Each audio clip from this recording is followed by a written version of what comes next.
یہ میرے یہ نقصان نہ پہنچا دے، اس کا ڈر، اس کا ڈر، اس کا خوف، اس کی خوشامد، اس کے لیے جا کر طرح طرح سے اپنی عزت نفس کو ذلیل کروانا اس کے سامنے. یہ سب کچھ کیوں کرتا ہے انسان؟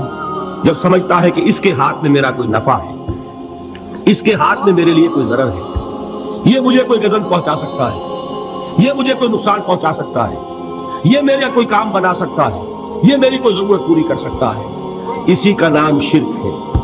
جہاں آپ نے یہ سمجھا کہ غیر اللہ کے اندر کوئی طاقت موجود ہے، وہی شرک ہے.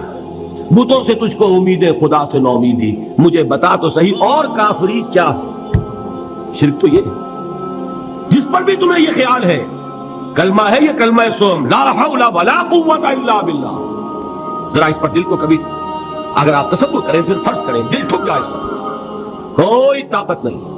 یہی بات تھی جو شیخ عبد القادر جیلانی رحمۃ اللہ علیہ نے اپنی وصیت میں اپنے بچے سے کہی.